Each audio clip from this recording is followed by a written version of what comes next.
शेतकऱ्यांची मुलं यांच्या पायावर पहिला लोटांगण माय जगाच्या कल्याणा संताच्या विभूती देह कस्तविती परोपकारे जिथं पिकतंय तिथं विकत नाही आणि खरं कष्ट करणाऱ्याच्या पोटाला तुकडा मिळत नाही माय जोपर्यंत सासू जिवंत आहे तोपर्यंत सुनाला किंमतच कळत नाही सासू मेल्यावर 2000चा फोटो 500चा हार आणि आमचं कीर्तन माग कथेचं चिंतन थोडस ऐका आदरणीय बाप्पा आदरणीय भोसले गुरुजी या गावचं एवढं वैभव आम्ही बऱ्याच वेळेस आलो एक सिद्धांत आहोत कथेची सामग्री दिल्या अवसानावर मी जबाबदारीने बोलतो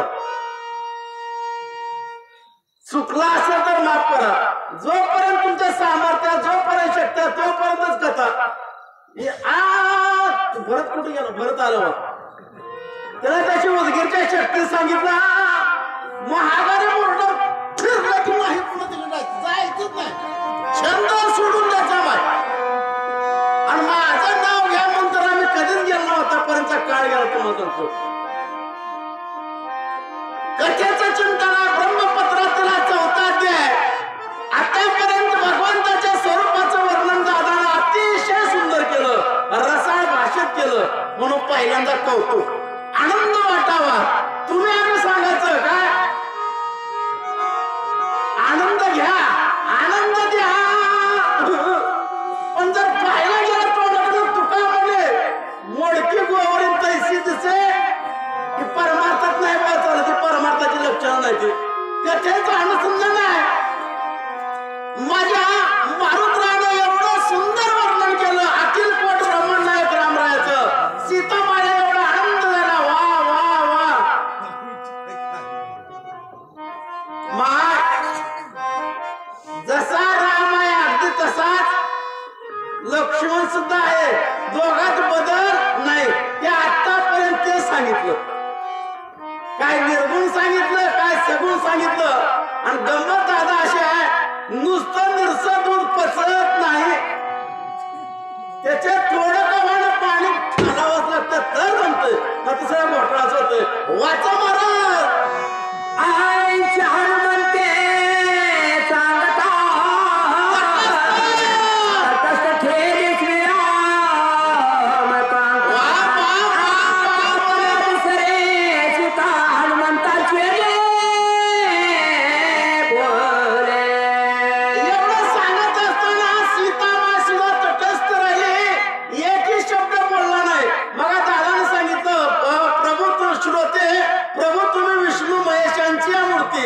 दुसऱ्या चिंतना सांगणारा वाचणाऱ्यासाठी जबाबदारीने हीच वाक्य बोलतो बऱ्याच शक्यला आम्ही फिरता ब्रह्मपत्राला पांडोळे महाराज काय माणसं दुसऱ्या अध्यायाची स्पेशलिस्ट जीवनात मी त्या माणसाला 4था 5वा कधी ऐका त्याला सांगितलं बघितलं नाही आणि वाचताना बघितलं नाही त्याचं एक कारण आहे तुम्हाला सुंदर वक्ता म्हणायचं झालं ना अगोदर सुंदर श्रोता त्याच्याशिवाय तुम्हाला सुंदर वक्ता बनता येत ना हा नियम आहे जसा राम आहे अगदी तसा लक्ष्मण आहे जेवढं मारुतरायानं सांगितलं तेवढं सीतामाईने टक लावून ऐकलं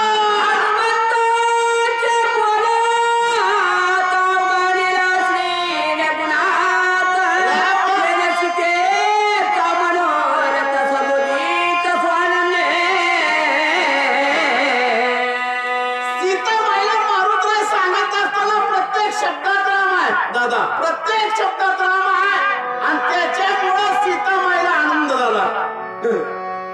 कारण मोठ्या माणसाचं बोलणं थोडं असतंय, पण त्या मोठ्या माणसाच्या बोलण्यातला विचार फार मोठा असतो. सामान्य विचार नाही. सामान्याचं बोलणं पुष्कळ पण अर्थ कमी आहे. बोला महाराज.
बघितलंय आणि त्याच्या प्रत्येक बोलण्यामध्ये राम आहे. म्हणजे रामाचं चिंतन आहे. हे पाहिलं सीताबाईला आनंद झाला.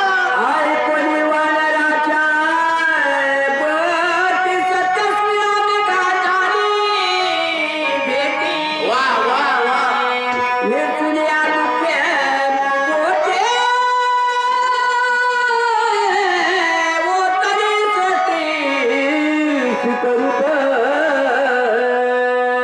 आतापर्यंत माझ्या मारुतीने सांगितलं. हे विश्वास कशावरून? तर एकच आहे की माझ्या रामाची इतक्या मूर्त माहिती सांगितली. याचा अर्थ रामाची पक्की भेट झाली. रामाची परिपूर्ण माहिती आहे. सगळी माहिती आहे म्हणून बोललोय.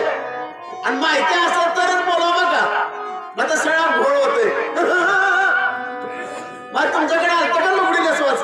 आजी आजी लुगडी नेसवाच आलतं का तुमच्याकडं? वा वा वा वा. कारण तुमच्या मागचं जळण चुकलं, तुमच्या मागचं जळण चुकलं, तुमच्या मागचं मिरचू काढून चुकलं. आता तर सरकारनं तुम्हाला 50% आरक्षण दिले, पण मनावर असं परिवर्तन झालं नाही. 4 वर्षापूर्वी आमच्या पाठवलेलं होतं लुगडी नेसवाचं बाप्पा. पण कोणी कुणाला माईनं लेकीला, लेकीनं माईलाच सासूला नेसवाचं काढलेच नाही. गेल्या महिन्यात 14 तारखेला संक्रांत आणि ते संक्रांतीला निघाले पंचांगात. सांगतो करतो का बघा, सासूला जावायला बरकरा करावा आणि जावायला सासूला मोडमाड करावे. हरि का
व्यवहारातला एक दृष्टांत सांगितलाय आईचा आणि मुलाचा.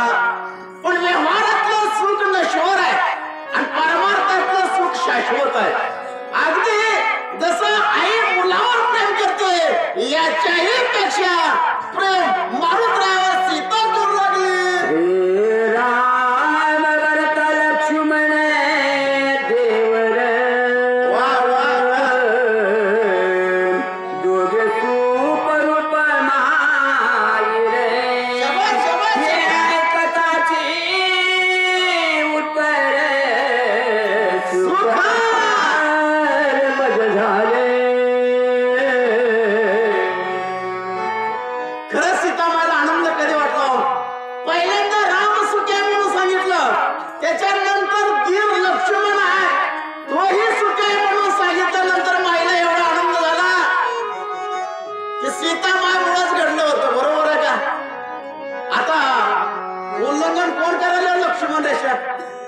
लक्ष्मण रेषा म्हणजे एक मर्यादा आहे.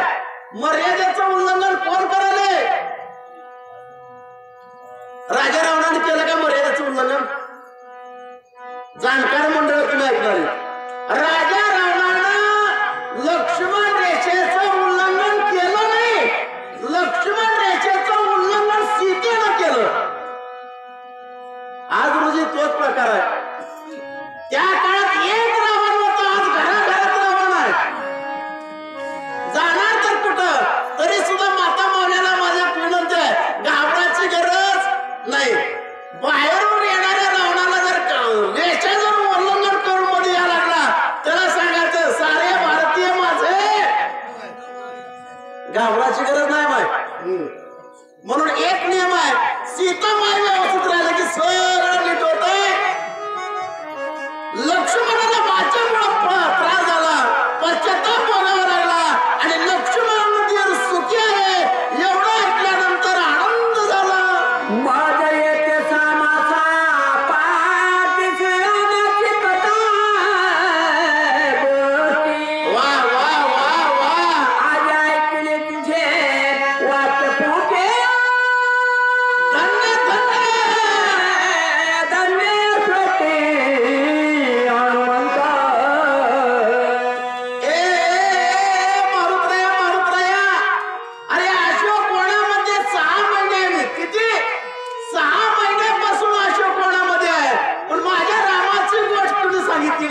माझ्या रामाची कथा तुम्ही सांगितली नाही. सांगितलं तर तू आज सांगितलास, याच्यामुळे मला प्रेम वाटलं.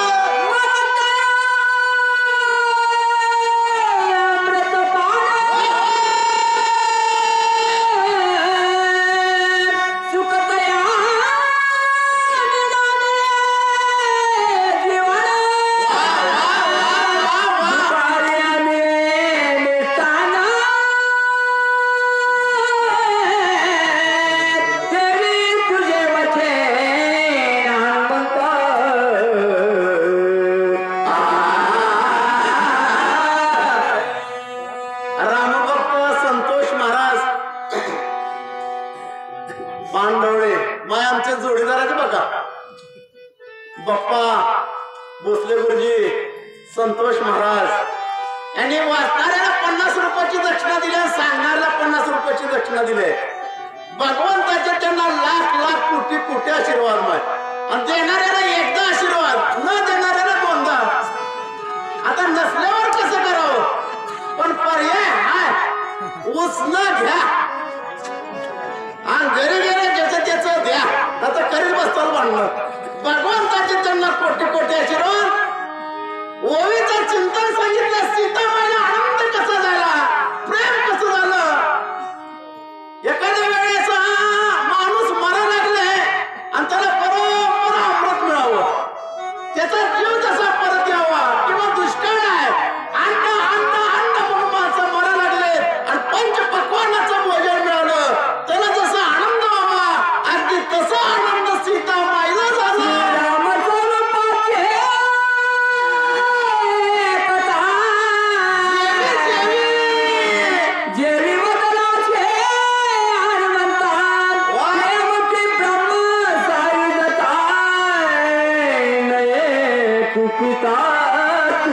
वसे तो देव तुझ्या अंतरी. तुम्हाला आणखी एक सांगतो, या भारताची गान कोकिळ लता मंगेशकर, महाराष्ट्राचा गान कोकिळ गावकरी महाराजाचा टाळ्या वाजवा. या शताब्दीमधलं एकमेव रत्न बाबा असा वाचक 100 वर्षात होणं नाही. ब्रह्मपत्राला एवढा मोठा आनंद आहे, शक्तीला किती मोठा आनंद असेल. थोडस बसल्या गुरुजी सांगा वाटलं. आदरणीय सन्माननीय आमचे राजेश साहेब देशमुख यांची उपस्थिती खास शक्तीला लाभणार आहे. सचिव आहे आणि त्यांच्या हस्ते प्रमाणपत्राचं वाटपही होणार नाही. कारण हा महाराष्ट्राची पहिली शक्ती असणार आहे. एवढा भव्य दिवस सोहळा, कथेचं चिंतन लक्षात घ्या. एवढं प्रेम झालं, एवढा आनंद वाटला की सगळं आपला देव आणून टाकावा अशी अवस्था सीतामाईची झाली.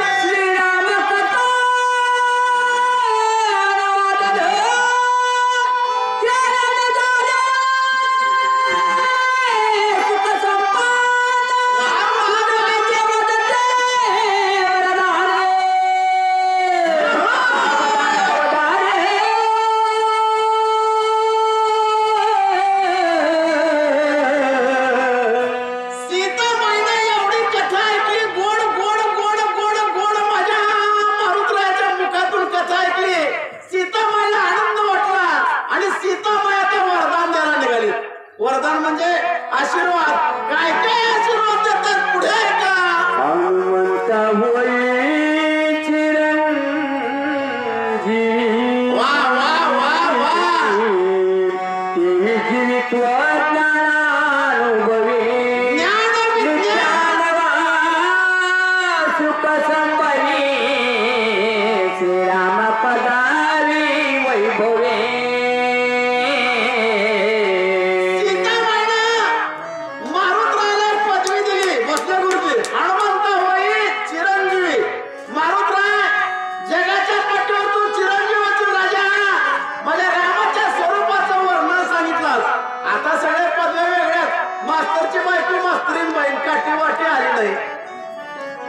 वकिलाची बायको वकिलीन बाई हिच्या कधी कोर्टात गेली नाही. सावकाराची बायको सावकारी बाई हिच्या तर काही गौऱ्या नाही. आणि महाराजाची बायको महाराजीन बाई आणखीन पंढरपूर पाहिली नाही. ही बी पदवीचा बाय. असे 2-3 जरा चॅप्टर वाच होते. तरी म्हणजे तुम्ही